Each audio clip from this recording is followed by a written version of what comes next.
Contando durante los últimos días, más o menos la última semana, el ejército ruso ha logrado avances muy considerables desde fundamentalmente el 8 de marzo, más o menos, en Kursk. Como veis, este es el mapa, por ejemplo, que estáis viendo en pantalla, que nosotros actualizamos en nuestra página web en descifrandolaguerra.es y que, bueno, pues que hoy tenéis aquí en pantalla del 9 de marzo, ¿no? Fijaos, por supuesto, en color azul oscuro, territorio internacionalmente reconocido como ucraniano. Color rojo, territorio internacionalmente reconocido como ruso, dentro del Oblast de Kursk. Y después, dentro de esa masa de territorio, dentro del Oblast de Kursk, tenemos en azul clarito territorio que había sido controlado, conquistado por los ucranianos. Y en amarillo, territorio que había sido recuperado o reconquistado por Rusia a lo largo de este año 2025.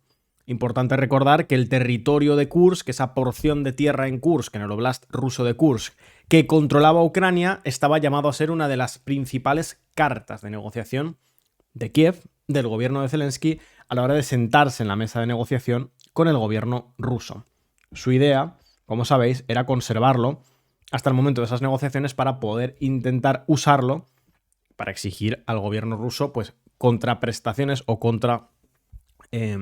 concesiones en los frentes de territorios que Rusia controla dentro de Ucrania. En cualquier caso, debido en gran medida a esa suspensión de la ayuda estadounidense en materia de inteligencia, que era fundamental para el ejército ucraniano en el frente de Kursk, el ejército ruso desde hace una semana ha logrado avances muy significativos. Esto ya lo sabéis, el 9 de marzo así estaba el mapa y si vamos bajando veis que el ritmo de las recuperaciones, estamos hablando de centenares de kilómetros cuadrados, el ritmo de las recuperaciones rusas en apenas unos días pues es evidentemente muy importante.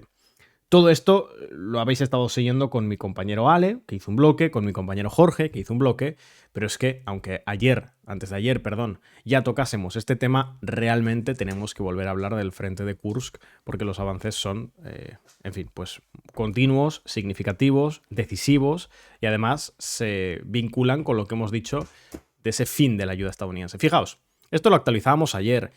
Lo más importante, la noticia ya, yo diría que casi definitiva, era que el ejército ruso habría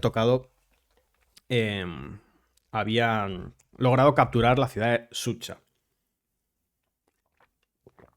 La ciudad de Sucha era el núcleo poblacional o el núcleo urbano más importante de todos los que Ucrania había logrado controlar en algún momento en el Oblast de Kursk.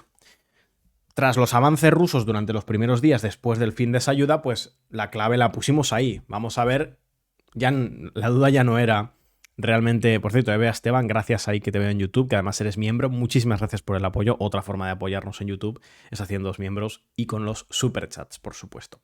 Bueno, cuando empezaron esos avances rusos, después del fin de la ayuda estadounidense a la inteligencia ucraniana en Kursk, nosotros decíamos que en principio, francamente, dábamos por hecho que eventualmente los rusos iban a recuperar el enclave de Sucha en el frente de Kursk. Lo que no sabíamos exactamente era cuándo. Bueno, ayer ya os tuvimos que contar que efectivamente Rusia había capturado Sucha y que esto era un hito decisivo en el marco del frente de Kursk.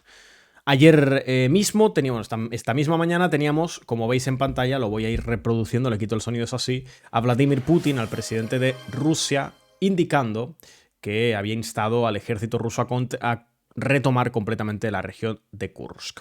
Por cierto, gracias Grijando por ese Prime. Quedan 10 segundos para que termine el tren del hype. Si alguien se suscribe en estos segundos, lo mantenemos activo en el nivel 2.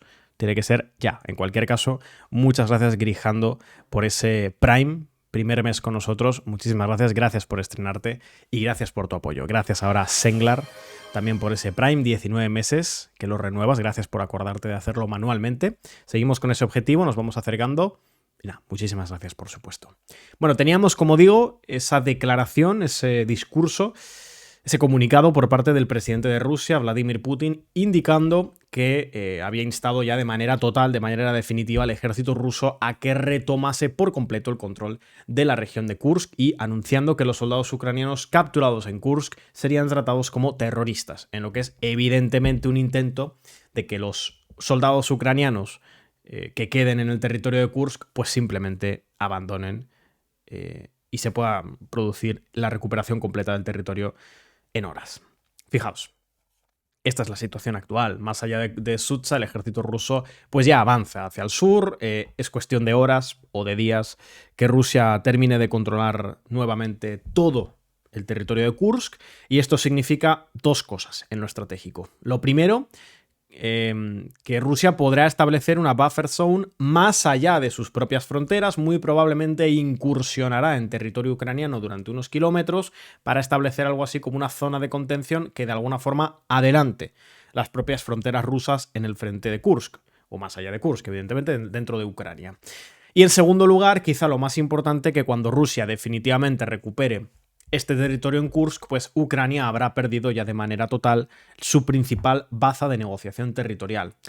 Por supuesto, Rusia tiene el control de grandes territorios en los principales frentes de batalla. Esto lo habéis estado siguiendo con nosotros.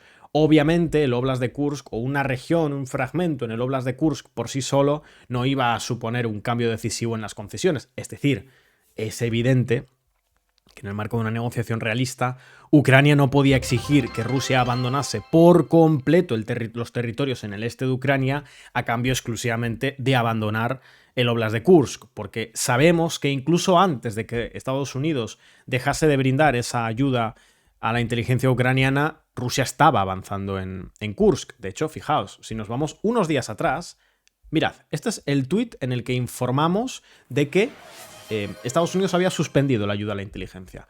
Bueno, pues el frente de Kursk, antes de esa suspensión de la ayuda, ya estaba así.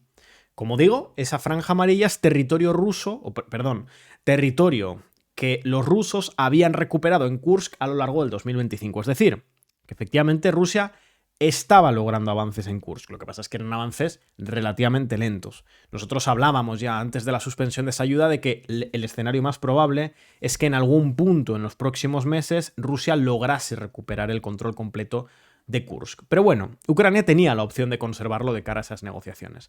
Evidentemente ahora ya, sin esa ayuda y con los avances rusos que ya son prácticamente decisivos, pues parece claro que es cuestión de tiempo y más poco que mucho, que lo recupere. Y como digo, eso va a significar el establecimiento muy probablemente de una buffer zone más allá de la propia frontera y por otra parte que ya no va a poder Ucrania utilizar esto como un arma de negociación. Claro, aquí tenemos que entender que en los principales frentes, por ejemplo, pues en Donetsk y en Lugansk, claro, el control territorial bueno, y Kharkov, por supuesto, porque Lugansk es otra historia, en Kharkov, en Donetsk, y dentro de esos frentes, en las principales, en el potencial frente de Kramatorsk, en el potencial frente de Kharkov, en la zona de Kupiansk, en Torietsk, en el sur de Donetsk, es decir, en el frente de Pokrovsk. Ahí los rusos tienen unas muy buenas posiciones.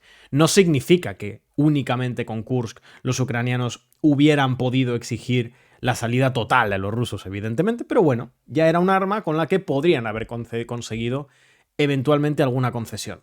Ahora, evidentemente, eso ya no está encima de la mesa. ¿Qué bazas tienen ahora? Ninguna. Territorialmente no tienen ninguna. Porque Kursk era el único territorio dentro de Rusia que habían logrado controlar parcialmente los ucranianos. En el momento, como veis en el mapa, en el que esa franja azul clarita se convierta por completo en amarillo, que va a ser, como digo, cuestión de horas o de unos pocos días, simple y llanamente Ucrania ya no tendrá control sobre ni un centímetro cuadrado de territorio internacionalmente reconocido como ruso. Y por lo tanto, pues ese tipo de bazas, simple y llanamente, ya no las va a tener. Eso es básicamente lo que tenemos que considerar, ¿no? La importancia fundamental de Kursk. La importancia fundamental de esta recuperación rusa en Kursk. Básicamente va por ahí la cuestión. Bien.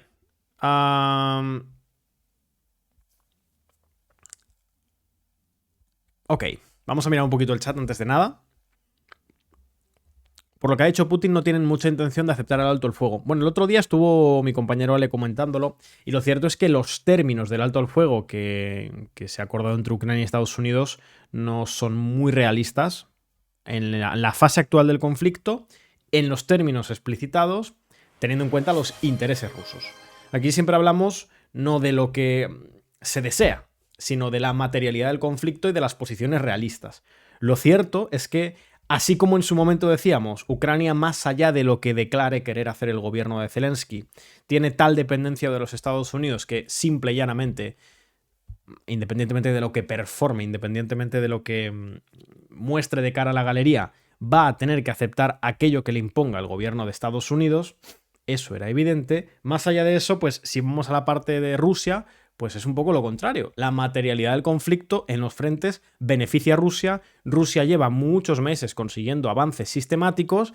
La región de Kursk ha demostrado hasta qué punto Ucrania depende de esa ayuda estadounidense, y Rusia, que entiende que todavía puede mejorar su baza negociadora, que todavía se ve con opciones en los próximos meses de tomar, y esto sería absolutamente fundamental, tomar por completo la región de Donetsk, los límites de la región administrativa de Donetsk, próximos meses, evidentemente, cuando consiga avanzar hacia el frente de Kramatorsk, que será la batalla central, Kramatorsk, Sloviansk, bueno, os hemos hablado bastante, el avance hacia Limán, llegar eventualmente a Alexandrivka. Bueno, todos esos frentes, en todos esos frentes, Rusia entiende que un alto el fuego ahora mismo pues no tiene mucho sentido. Encima un alto el fuego temporal, ¿para qué?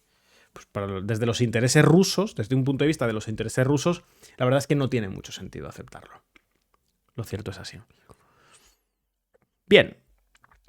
Y Trump, con estas peticiones y demás, Trump intenta establecer un marco. Es decir, cuando Estados Unidos decide retirar esa ayuda a la inteligencia ucraniana, porque sabe perfectamente el grado de dependencia que los ucranianos tienen de esa ayuda estadounidense, y sabe perfectamente que va a conllevar a una recuperación por parte de Rusia del territorio en Kursk. Lo sabe. Y él mismo está usando esa baza negociadora con la propia Ucrania. De hecho, no es casualidad que apenas 24 horas después de que Estados Unidos pusiese en suspensión esa ayuda, 24 horas después se produjese el tan ansiado por Washington, la tan ansiada disculpa de Zelensky por el incidente de la Casa Blanca. Básicamente. En fin, va un poco por ahí la cosa. Es importante que dimensionemos lo que significa esta pérdida de Kursk para el ejército ucraniano. Por cierto, gracias Spooky Developer, nivel 1, 22 meses ya con nosotros, 22 meses aportando económicamente aquí en Twitch al proyecto Descifrando la Guerra. Muchísimas gracias, porque es fundamental para que sigamos haciendo todo esto. Turian Phantom, que nos da su 6º mes con Prime y nos dice gracias otro mes más por el trabajo que hacéis. Pues gracias a ti, Turian, por hacer lo posible con tu suscripción. Y David Orlando, que con esa suscripción con Prime, su primer mes, empieza a aportar económicamente al proyecto Descifrando la Guerra. Ya sabéis, con las suscripciones de Amazon Prime, que son totalmente gratuitas, si tienes una suscripción de Amazon Prime, puedes, ingresando tus datos, concederle a cualquier canal de Twitch una ayuda económica que a ti no te cuesta nada porque la tienes incorporada en el Prime, pero a nosotros pues nos da un pellizquito, nos da una pequeña ayuda, que eso sí, tienes que ir renovando de manera mensual. Eso es importante que os acordéis. Rusia no tiene por qué ceder en nada, tiene a Santén por en mango, no quieres paz, pues ya la querrás dentro de 6 meses y con más territorio a mi favor. Ese, Morishi, vuelvo a lo mismo, independientemente de lo que pensemos, valoremos, etc., esa es la mentalidad estratégica de Rusia en esta fase del conflicto. Rusia, evidentemente, y yo creo que con buen criterio, se está, desde un punto de vista estratégico, quiero decir, se está preparando para que las negociaciones de paz definitivas, cuando se llega a una fase ya de firmar acuerdos duraderos de paz, tengan lugar más o menos en torno a final del 2025 e inicios del 2026.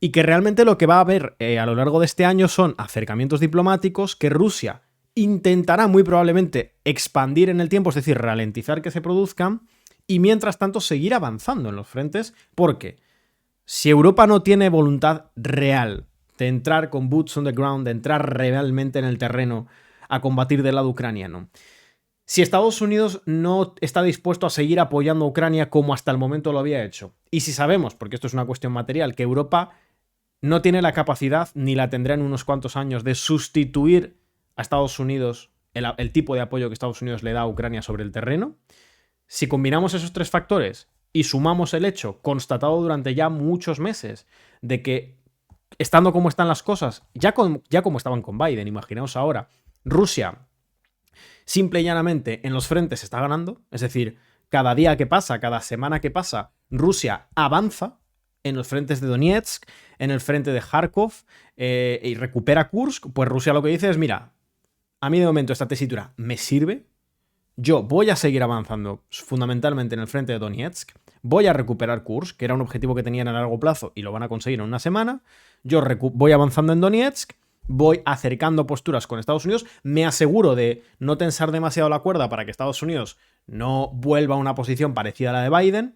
Tengo la confianza de que Europa ni entrará y aunque entre no puede sustituir efectivamente a Estados Unidos y por lo tanto, pues yo dejo que corra la situación.